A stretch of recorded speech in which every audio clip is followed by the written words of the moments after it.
That's going to be awesome. You know what that means? You just got to have a really good motor builder and somebody that knows how to tune a carb. Well, we'll see. What about who's got shocks, Joel? What about the driver, Joel?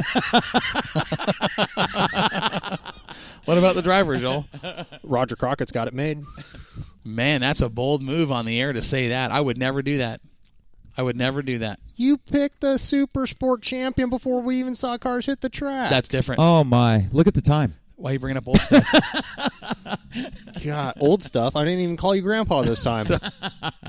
But I think that's cool All right. what Heather's got going on down there. Yes. This race just continues to get bigger and bigger and bigger, and it's not going to be long before you start seeing, the absolute elite out of the entire Western states coming to this show. Such a cool track, too.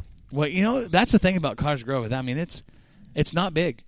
But, man, those banks on that track really make it bigger than it is. Well, I can't. It's been 2 years since I've been to Cottage Grove, but you want to see a banked dirt track? That is Antioch, man. That sucker had some banks on it. Yeah. Yeah. I don't remember Cottage Grove being that banked, but you can skydive at Cottage Grove off those cliffs now. Well, those are not banks; those are cliffs. And listen to this. They posted the pre-registrations. 37 cars so 37 in pre. That's awesome. And that was going to be a big show. Yesterday they posted that 37 have pre-registered. I'm seeing names on. I'm not seeing some of the household names down at Cottage Grove and you'll on see this them. list. You'll see them. They don't have to pre-register. It's going to be a 50-car. I bet race. I would say minimum. Yep. I didn't see that Garen Linder and Colin Baker's names were on that list too. There's two more kids. You gotta. Those are good drivers. 2 words for you. He's saying good luck. Roger Crockett. Oh, man. I think he's a fan of the Crockett car. I think he is. That's cool. That's cool. So, it'll be that'll definitely be a good show. Absolutely. I would love to go watch that. And honestly, why can't you, Grandpa? We'll be racing. What? We'll be racing at Willamette Speedway. This weekend? No, it is this weekend, huh? Yeah. I'll be out of town. I'm out of town. Well, welcome back, Corey. I don't know where you went, but welcome back. I don't know where I went either. It's been such a long week since. You got Grandpa brain. Yeah. I'm tired. I'm burned up. Oh, there's so much I could say here if we weren't on the air, but I'm going to have to let it go. 4,100 to win that show. That's awesome. That's beautiful. So you're going to be out of town near Cottage Grove? Or? No, I'm going the other way, heading to my nephew's wedding. Oh, I saw that on Facebook. Yeah. Right on. He's he's getting married, and then another one bites the dust. 3 or 4 days after he's married, he's heading back to Virginia for 27 days, and then they're shipping him off to Bahrain. Oh, wow. He's in the Navy. Well, salute to you, sir. I won't see him for 2 years, so, I'm heading to the wedding. Was he in the Army? Navy. Yep. Anchors away. Yeah, so Anchors away. 72 cars at Cottage Grove last Saturday night. Yeah, they had a pretty packed night Total? down there. 72 cars. Total. Good. Yeah. It's a good car count. Yeah. They had the wingless cars there. Do you know who won that race? I give up poo. Kyle Miller. Wasn't Crockett? No. Wingless. Oh, but listen to this. I don't know these guys. I got to get to know them here. Listen to the top. Relate better. The top 5 at the wingless race there at Cottage Grove. Listen to this. You had Kyle Miller for the win. Rob Lindsay, who won at Willamette last year. Mm-hmm. Okay. Ricky Ashley, 3rd. Dude, what is... Yeah, you're pretty up on Ricky Ashley. You got something going with him or what? Well, he's a young kid coming. I mean, this kid can Where's drive. he from? He's a local guy. Dexter. Yeah, he's a local guy. Okay, cool. Local, 4th. Young kid? It's not super young, but I mean... He's, my age. Yeah. Yeah. He can drive. Yeah, nice. He's a good driver. I'll keep my eye on him. Tim Alberdine was 4th. And rounding out the top 5, taking the wing off, Cooper Desbians. That's some good, they had a stroke of bad luck at the beginning of the season, but now... Those guys, if there's a race where they can take the wing off, they love it. Oh, yeah. The Desbians actually love that non-wing stuff. If there's a non-wing race to be had locally, they're going to do it. They love that non-wing racing. Well, look at that. The top 5 were the only ones that finished on the lead lap. Everyone else was a lap down in that race. Mm-hmm. Man. Canfield was a lap down. I mean, Lindsey Barney, we know how good she is. Where's Canfield from? Brad Rhodes. Gary Lynch. I mean, there's some good names in that. I don't know. Yeah, there's some real good names in there. Yeah. But they had 26 IMCA mods show up. Fast qualifier was Craig Hansen, 14.926. Way to go, Craig. feature winner, Jesse Williamson. His name's been up there. I don't know that I've met him yet, but I've heard his name an awful lot, and it's always at the top. Well, you've heard his grandfather's name an awful lot. And who's that? Don Wilson. Oh, is that right? That's right. Oh, yeah. Oh, Yeah. okay. Another big red truck or another Ray Charles thing there. So second, good run for Eric Ashley. Finished second in the mod feature. Third was Bruce Ray. Matthew Drager was fourth. Nice, Matthew. And Curtis Towns rounded out the top 5. That's a pretty good group up there at top 5. Here's something I just want to throw out there. Remember last year we were talking a little bit about Grove and watching Grove results? Mm-hmm. Eric Ashley was never really up there You're that right. often. You're right. Something changed with that guy. I don't know if he got new equipment or if he went to a driving school or something, but Eric this season has been making a name for himself down there. He has, yeah. I'd say in the first couple of races, he's established himself as one of the top, contenders. 6, 7. Yeah. Yeah, absolutely. Yeah. The kid's had a pretty good start to 2017. No doubt about that. Sport Mods. Sport Mods had a pretty good top 5. Daniel Ray for the win. Here's a kid that 2 in a row. Yeah. Look who he beat. I know. Look at the list on there. Jordan Broughton was second. There's our Mike Medell, excuse me. Sean Hand. I mean, the legendary, Robert Hand is his dad. Chris Frisbee, who's always fast, Yep. finished 10th.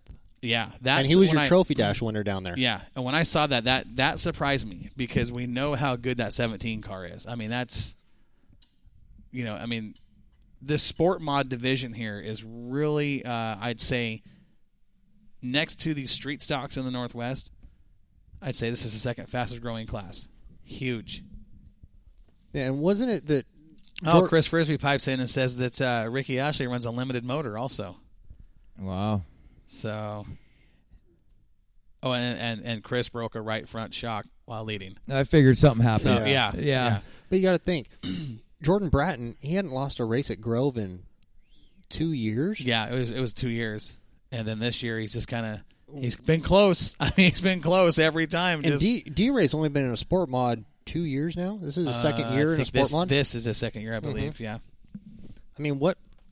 Bratton's pulling the Kyle Larson thing there, huh? He's right there, but he's a bridesmaid, but not a bride. Yep, there you go. Not on that race anyway. Yep. So the Hornets, they had Hornets at Grove. Now that's How like, many?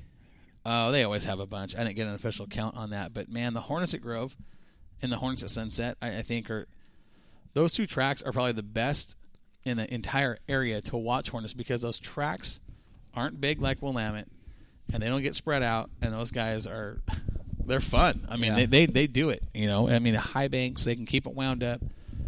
They're racing, they're more side-by-side, bumper-to-bumper type stuff. Bernie Bryant got the win. Casey Scott finished second. Mike Swaim, Bruce McMaster, and Gavin Ropchin. I mean, those are kind of like, as far as Hornets goes, there's a lot of guys down there that are good with those Hornet cars. They've been running them so long at Grove. I wish it would either explode at Willamette where we're getting 15, 20 cars. Right. Or, I mean, and I don't want to sound bad. I don't want to offend the drivers at Willamette, but it's either we get 15, 20 cars and have some racing, or travel and go run with the big, the big crowds. Right. Exactly. I mean, because we've got some great guys at Willamette with And the gals. Hornets. Yeah, absolutely, with Rowe and Tracy. I mean, but when you're on a big track like that, racing 4 or 5 cars, or 3 or 4 cars, I would rather go down to Grove or go to Sunset and get in a crowd of 15, 20 cars. Oh, heck yeah. You know what I mean? absolutely. Well, that's personal preference. We don't know why they're not doing that. And And that either way is a long ways to travel. Right, you know? right. I understand that too. But me personally, I mean, I Warren, and you've had it happen when you show up at a kart track with your kart and there's 3 or 4 cars in your class. yes, yeah. As a driver, takes all the it's just, fun out of it. does. I mean, but then when you show up at the next race and there's 16 of your cars in the feature, it's like, all right, now we're racing. You know, I just wish something would happen with Willamette either way.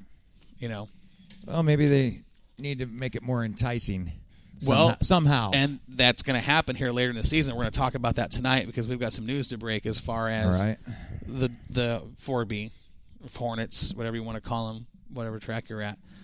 Sunset got a race in, okay? Modifieds, Clark Tenney got the win. Kenny Miller was second. Aaron Elwes, John Campos, and Craig Castle. Your top 5. Here's the thing. I announced at Sunset a couple years ago and never saw Clark Tenney's name. I don't know who he is. So when I saw him, I was like, well, who is this?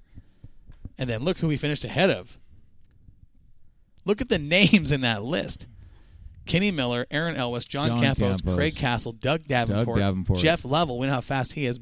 Bubba Foster was 8th.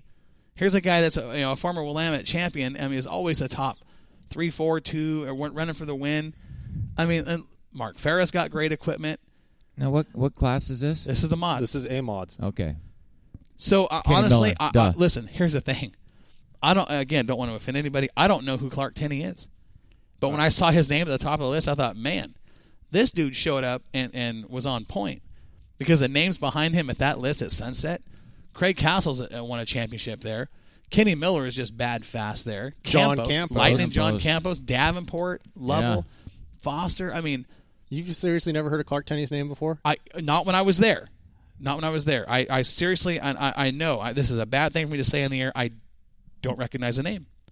Talk to me. You know, I know Clark. It's okay if you forget something, once in a while, Corey. Well, you can't forget something you didn't know. Right. Clark typically, he ran a dirt works for a long time, and if I remember correctly, and Clark, if you're out there, I apologize if I state this incorrectly, he typically runs at River City. Okay. Ran a dirt works for years. Actually got that dirt works from Doug Davenport. It's the old dirt works that Doug won everything up and down the West Coast in. Right. And he's associated with some very fast people. Now, he's in a new GRT. Doug is. No. Clark Tenney is. Oh. Yeah, he's got. Well, that helps. He led every lap. Yeah. He's got some. And that's why I'm not going to lie. He's got some good equipment. Well, obviously, if he's in a new GRT, I mean, that's how you don't get much better in a modified, right? I mean, GRT, the Shaws. I mean, those are the 2 cars at the top of the list. Well, we can expect to be seeing him up near the top then, pretty regular, I would imagine. Well, I mean, if things work out. If you're beating those cars at that track, I know, that's saying something. You're wheeling. I mean, you really are. Yep. And again, I apologize, but when I was there, I never saw that name. I never saw the Tenney It's car. okay, Corey. So when I saw that, I was kind of like, wait a second. Yeah. I don't recognize this name. And there's so many modifieds in well, the maybe we could Northwest get him anymore. to call in and tell us a little bit about himself, a short I would love to bio hear or from something, That'd be cool. I love when people call in and talk to us on the show.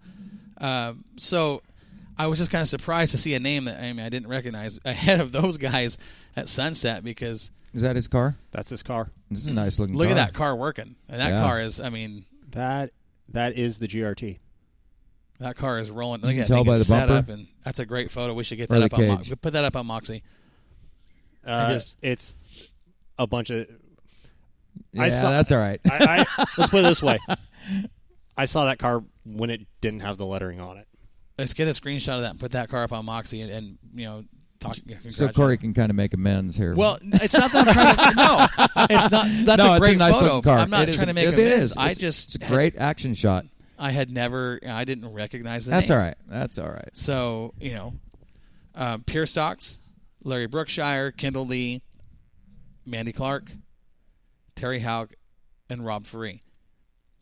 Pure Stocks are... You haven't seen this class at Sensei yet, have you? Okay, this class it's entry level. Enlighten me, Corey. What is the difference between a pure stock and a street stock? I think, correct me if I'm wrong, because you might know this, but I think on the he pure looks stocks, like he's setting you up. No, I think the pure stocks, it's kind of like the A mod and the B mod. I think they have to run a 2-barrel carb. Okay. I know they have to run DOT tires. They run like street tires. Wow. It's an entry level, low budget class, but these pure guys, stock. Yeah, and then you see a lot of the Camaros and you see the Monte Carlos like you do with the street stocks. But when I was there at Sunset announcing, it was a fun class to watch because these guys, they're not in the $80,000 late models. they're going to race. Right. And they're going to get everything they can out of those cars. And man, those guys they'll put a door handle on you. Well, like you said, entry level